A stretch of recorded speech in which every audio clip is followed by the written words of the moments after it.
In the previous part of the series, Reviving a Gaming Computer, we replaced the weak by today's standards, Advanced Micro Devices A10870K processor, along with the motherboard and RAM. There were only 2 sticks of 4 GB each here, and that's definitely not enough these days. For 200 zlotys, we managed to get a much more powerful Xeon, a new motherboard, and 16 GB of RAM, but it's 16 GB on a single stick. And as we all know, double data rate 3, which is used here, really doesn't like to work alone. This way we have about half the bandwidth compared to if we had 2 sticks. But Xeon is a server processor. It even supports quad channel, where in theory, connecting 4 sticks like that can almost quadruple the bandwidth. Okay, we'll measure the bandwidth, but will it translate into more frames in games, better frame pacing, and will productivity programs benefit from it in any way? That's what we'll cover in episode 10. This is Paweł on TechManiac HD. Let's begin. In episode 9, we replaced the Advanced Micro Devices A10870K platform with an Intel system. The Xeon 2655. 2 new motherboard and 16 GB RAM cost me 200 zlotys and 40 groszy. Yes, that's already with shipping and customs fees included. This upgrade turned out to be a bullseye. With a small expense, I greatly improved the computer's performance.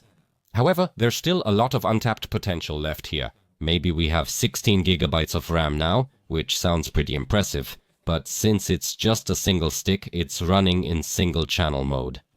I've discussed the number of channels or ranks several times on my channel. If you missed those videos, I'll leave a few links in the description. I already explained many topics elsewhere, so let's get to the point. Previously, we tested that single 16 GB stick that came with the motherboard and compared the results to the previous platform. Now it's time to check whether adding more RAM is really that beneficial. That's why I bought 3 more almost identical 16 GB modules, and we'll use them for most of the tests. The set of 3, with shipping from Germany to Ireland, cost about 28 euros. But what if we don't want to spend that kind of money? Well, about 6 or 7 years ago, I found this set in electronic waste somewhere behind a factory. It was winter and raining, so I brought them home and gave them warmth and shelter in my display case behind glass. They look really lovely here, but it's no wonder they ended up in the trash. After all, it's a 16 GB set, which means each stick is 4 GB. The speed is 1333 megatransfers per second, so really nothing special. Their glory days were over by then. Can we still make something reasonable out of them? In my opinion, it's worth a try. Because if you can find such memory sticks by dumpster diving, well, if you don't have access to those places, you could probably get a set like that by trading, I don't know, a jar of pickles. That's why it won't hurt to check how these 4 sticks perform with our Xeon. We'll also try an ultra-weird mix of one 16 GB stick with 3 4 GB ones. You know, that 28 GB option where 3/4 of the sticks are salvaged from the trash. I think it's a very interesting option, but some problems have come up. I needed to test these materials to see how much better quad channel is. That's why I brought so many memory sticks. However, it turns out that the manufacturer of this motherboard cut some corners and eliminated that functionality. After inserting 4 memory modules, the CPU zip program should show quad channel here, but as you can see, it says dual. Alright, maybe the program is wrong. I go back to the product page and check. And indeed, in the memory channels section, it clearly says dual. I didn't even expect that a motherboard for a server processor could lack such a desirable feature. Browsing a bit on Ali, we can see that some sellers don't even mention this fact at all. Elsewhere, this information is only shown in a picture, and if we only read the technical data, we might miss it. After all, the main advantage of Xeons, apart from the low price of course, is the fact that they support quad channel. That's why Xeons, even with slower, cheaper memory, can still keep up with newer but budget solutions. After all, it's the quad channel that makes Xeon so attractive and so interesting. No, not with this motherboard. It might be affordable, has 4 slots and space for an NVMe drive. But in red with a bigger font, it only says that the motherboard is shipped without a battery.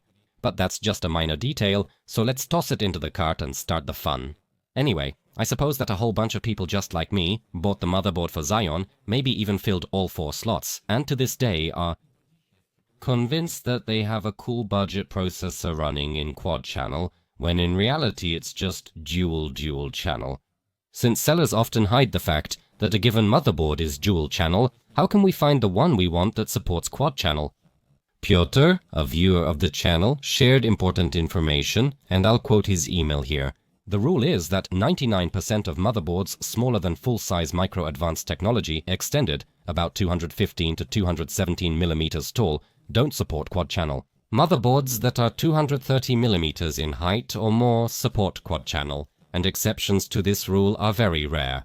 That's why an affordable motherboard from Machinist, which is 235 millimeters in height, really should support quad channel, and apparently it would be the better choice here.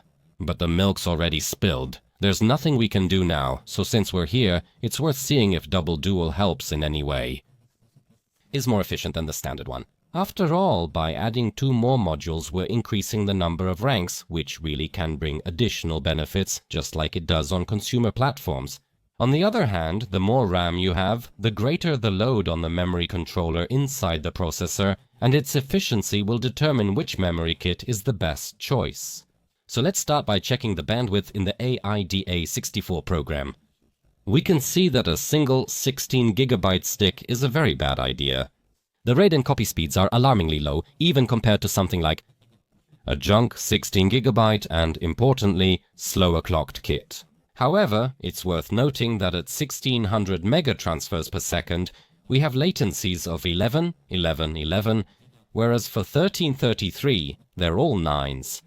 Okay, but what if we want to get creative and add 3 4GB modules to that 16? We'll probably be the only ones in the neighborhood with a weird-sounding 28GB.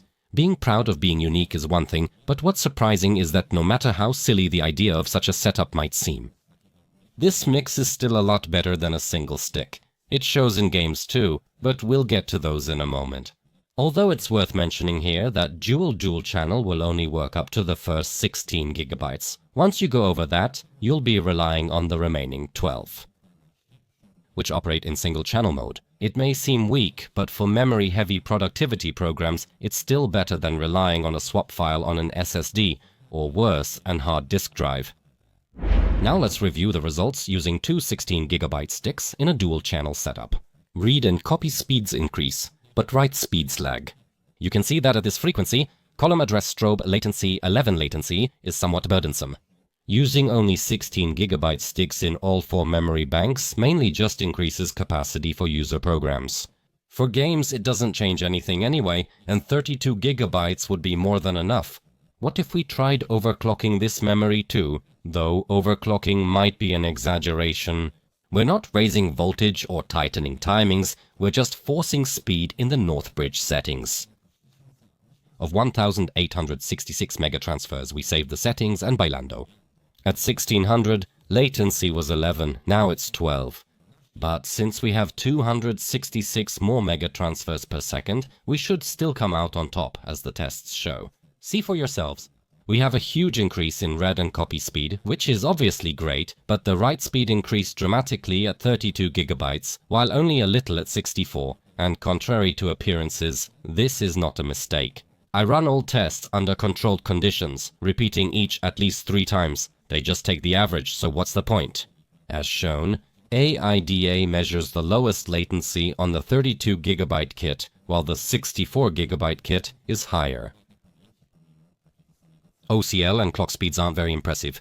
Although I don't have solid proof, I can only assume that the memory controller is to blame, as it's simply having too much trouble addressing and allocating such a huge space. At 1600 megatransfers per second, 32GB have lower latency than 64. Here, increasing by another 266 megatransfers per second makes it even harder for the controller to handle, and most likely it's the controller that becomes the bottleneck.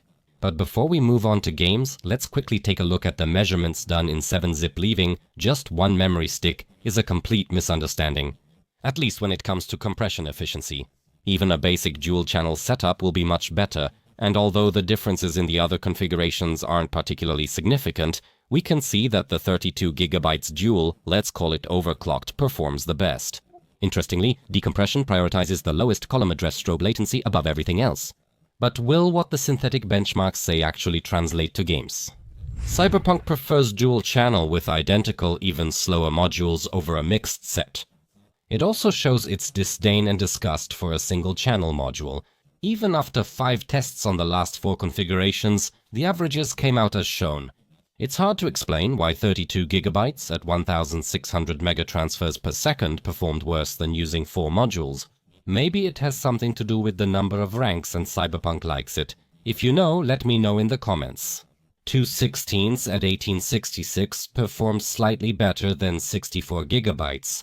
In Red Dead Redemption 2, the situation is even more surprising, and to my great astonishment, it turns out that this particular game just loves the lowest column address strobe latency values.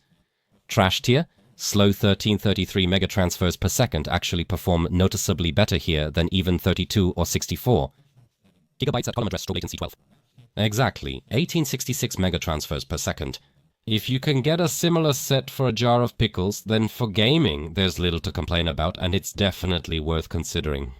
Now The Witcher 3 is coming up, and you know what? Looking at these results, I have a certain thought.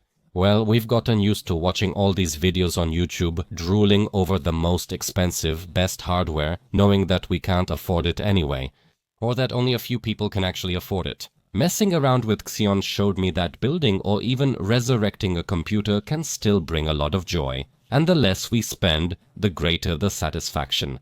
Sure, it's cool to have 64 GB, and yeah, it sounds impressive, but to actually benefit from it, the programs you use need to require that much. These results show that with this Xeon, having more memory increases computer load, so 32 GB perform more efficiently and faster in games and programs than 64. I edit my videos in DaVinci Resolve Studio, and there I actually do need 64 GB. It significantly streamlines and speeds up my work, but for a budget gaming machine or for handling something for school or work, even a brave 16 GB salvaged from the trash is more than enough. Although if adding another 16 doesn't strain your budget too much, such a set, when boosted to 1866 megatransfers per second, will give you the best results. As you know, the plan here was to test quad channel, and I'm sorry it turned out differently. However, I hope you enjoyed the episode. After all, we learned a lot of important things from it. First of all, when buying a motherboard, be very careful and pay attention to its height, and make sure, even write to the seller to ask if the motherboard really supports quad channel. If not, as you can see, 4 4GB free sticks are still much faster than a single 16GB one, and I also managed, after a lot of effort, to boost them to 1600 mega transfers per second. And what about a motherboard that actually supports 4 memory channels? If you're interested, I can buy one and test it for you. Leave a like and comment with your request, and I think it will work out. If you enjoyed this content, be sure to visit my website techmaniacht.pl. Thanks to the intuitive menu, you'll definitely find more inspiring content there.